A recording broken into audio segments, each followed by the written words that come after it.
within HRM, which is helping our national goals, which hopefully will be as stringent going forward. So we could just actually try and practice the backcasting and the ABCD process, and I'm using this time to pick your brains on what you think I should do, because this is really my mandate for the next 3+ months. So where would you like to start? Because you don't have to start at A.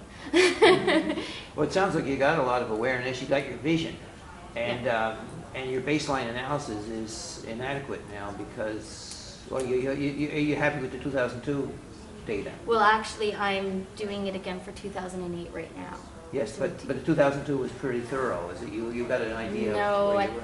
Well, we're partners with the Federation of Canadian Municipalities, and they have a Partners for Climate Change program, and we're a member. So we have this mandate to follow through with this over 10 years or something, and we're at like year 11 now.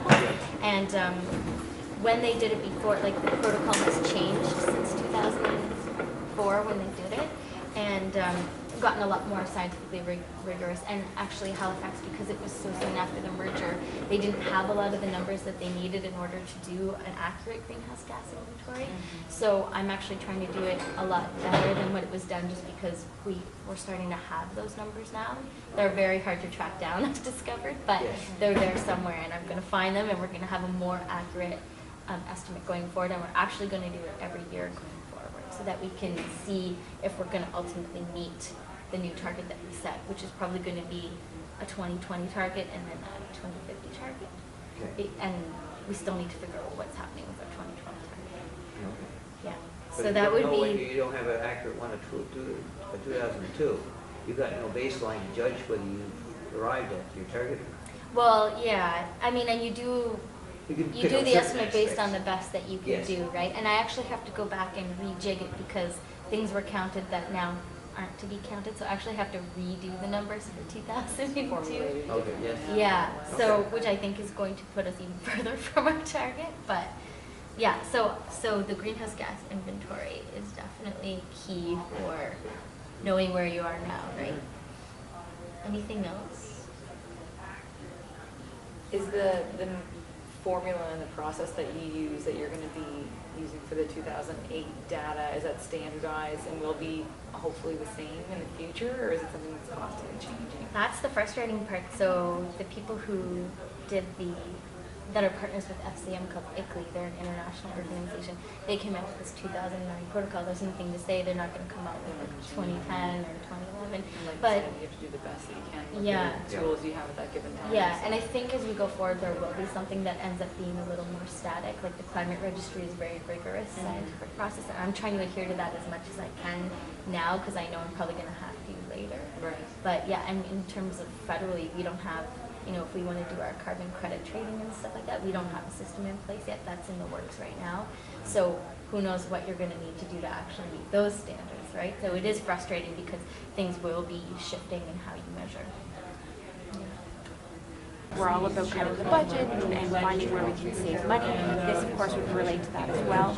And we would reduce our overall ecological footprint, which is one of our main goals as HRM. The second principle talks about eliminating our contribution to the negativity in the world, including substances that are not natural. For example, we would, by adopting more of a sustainable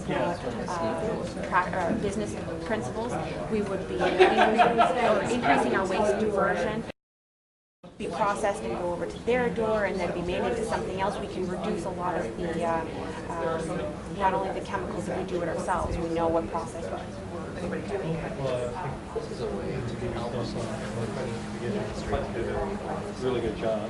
The context for your presentation, is different, but I think you're focusing in on what can we do, what are we doing, and are we walking the talk? And it's more than just the green beans. We have to expand our vision and the idea of what our funnel looks like. I think that's the context. You have to make it relevant for folks. So, here's a framework. Okay, what does ours look like? Our funnel is quite different. I don't know if the slides were in the right order, but with the 9 principles. That's where I understood her, because I thought, right, should they be in a different order? Should I start off with the Sources mine? themselves, your effects on groundwater. And there's a lot of This explanation cement verbiage production around process generates that a I lot of don't have it particulate yet. matter that goes into the earth, affects communities, affects people. And quarries inherently remove nature. They take out habitat, they remove species at risk, they remove other important elements of the landscape. And importantly, from a social perspective, what St. Mary's wants to do, you want to be in a position where you're not undermining society's ability the challenge is, as you reflect on this, I think reasonable needs. You don't want to be injuring people and causing the community hardship. maybe try to distill down some of what you were saying. Harness it a little bit. Harness it a little bit so that the passion's still there. It's one of the tools. As such, I'm definitely not an expert in community planning or how to incorporate sustainability into communities. So I knew that I had to deliver workshops, but I wasn't the person to actually deliver it. So my first step was, how am I going to deliver this presentation? So I went searching for an expert in the field, and I found Mike Purcell from the Natural Step Canada. So that was my end goal, to deliver a workshop that was going to be very successful with somebody that was very knowledgeable in the field. And then as such, that was my goal. So I moved forward with contacting Mike and arranging dates, and then engaging communities that I thought would benefit from participating in his workshops. So the end goal will be met next week with the deliverment of the workshops, and then a further end goal from that is to actually have our hand in writing the sustainability plans and having climate change being brought into the ICSP. So our desired outcome is to be involved with 3 ICSPs throughout the province, and we have targeted 3 different groups of communities. So hopefully through it all we will actually meet our goal and our funders will be happy with us for that. So there are different ways of backcasting. The 2 main ways to do backcasting is backcasting from scenarios and backcasting from principles. So backcasting from scenarios involves defining success in a detailed picture of the future, i.e. a scenario, and working toward that desired principle. And backcasting from principles involves defining a success based on principles and working towards alignment with those principles, recognizing that multiple future scenarios might satisfy these principles. So there are many different outcomes that you can possibly use to get to your goal. So this here is a graphic of what the backcasting would be. So as I said, we're beginning with the end in mind, so much like the workshops I was just describing, but also we do this every summer with our Green Team programs. So every summer when we hire the 100 youth, we have the projects already determined, what we want these youth to work on, and then we know what kind of youth we need to fit into those roles. So if it's going to be a theater-based project, we obviously can't have people that don't know how to play musical instruments or don't know how to act. The play is not going to be successful. The public is not going to appreciate it. So with that in mind, when the regional supervisor is going to hire the team, they screen the resumes based on looking for people with some sort of theatrical abilities. And then when they have the interviewing process, they figure out what kind of people are going to work well together, because the team is made of 4 people. We interview about 16 per team, so we have a good mix of who is going to fit well together.